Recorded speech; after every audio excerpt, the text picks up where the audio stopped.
আসসালামু আলাইকুম। চতুর্থ শ্রেণীর গণিত পৃষ্ঠা ৭। আজকে আমরা কমার ব্যবহার সম্পর্কে জানব। দেশীয় রীতিতে কমার ব্যবহার এবং আন্তর্জাতিক রীতিতে কমার ব্যবহার সম্পর্কে জানব আমরা। দেশীয় রীতিতে কিন্তু আমরা কমার ব্যবহার কিভাবে করি, প্রথমে আগে আমরা সংখ্যাগুলো খেয়াল করি। এখানে কত দেওয়া আছে? একক, দশক, শতক, হাজার, অযুত, লক্ষ, নিযুত, কোটি পর্যন্ত। তাহলে দেশীয় রীতিতে আমরা কমার ব্যবহার জানি যে প্রথমে 3টা সংখ্যা পর, অর্থাৎ শতকের পরে তারপরে থেকে 2টা সংখ্যা পর পর কমা ব্যবহার করতে হয়। যেমন একক, দশক, শতক, অর্থাৎ এখানে একটি কমা হয়। তারপরে হাজার এবং অযুতের পরে 2 ঘর পর পর পরে কমা ব্যবহার করা হয়। তাহলে এক্ষেত্রে আমাদের সংখ্যাটি কত হয়? এখানে যেমন একক, দশক, শতক, অর্থাৎ আমরা এখানে বলবো যেমন 5 একক শুধু 5, এর সাথে যদি 8 দেই 8 দশক, অর্থাৎ 80 আর 5 যোগ করলে 85, আর এর সাথে একক, দশক, শতক, অর্থাৎ 785। হাজার এবং অযুতকে একসাথে ধরতে হয়, অর্থাৎ এটা 41,000। তারপরে লক্ষ এবং নিযুতকে ধরতে হয় লক্ষ, অর্থাৎ 86 লক্ষ, এবং এখানে আছে 4 কোটি। তাহলে আমরা এটাকে কথায় লিখতে পারি যে 4,86,41,785।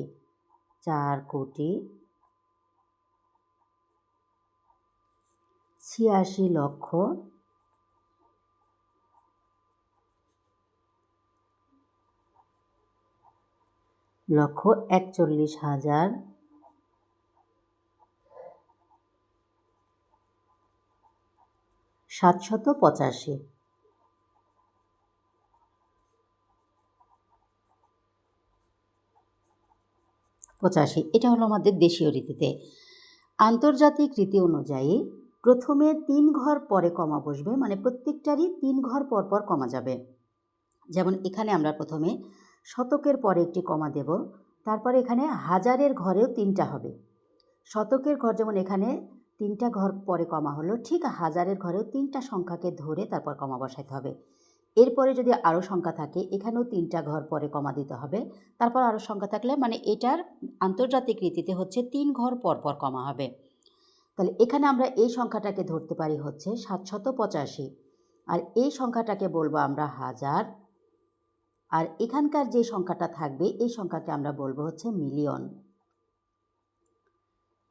আর এখানে যদি আরও সংখ্যা থাকে সেই সংখ্যা হবে হচ্ছে বিলিয়নের ঘরে। তাহলে এটাকে আমরা কথায় লিখতে পারি এটা। তাহলে আমরা কীভাবে বলবো? এটা 785, আর এটা হচ্ছে 641,000, আর এটা আছে 48 মিলিয়ন। তাহলে আমরা কি লিখবো? 48 মিলিয়ন 641,785। তাহলে এইভাবে লিখবো যে 48 মিলিয়ন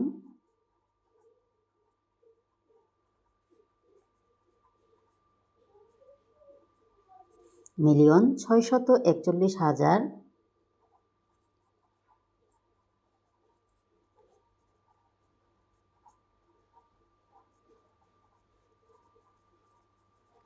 হাজার 785। এই হচ্ছে কমার ব্যবহার।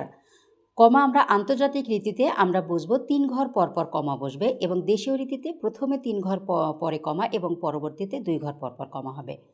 আশা করি সবাই বুঝতে পেরেছেন। ধন্যবাদ সবাইকে। আসসালামু আলাইকুম।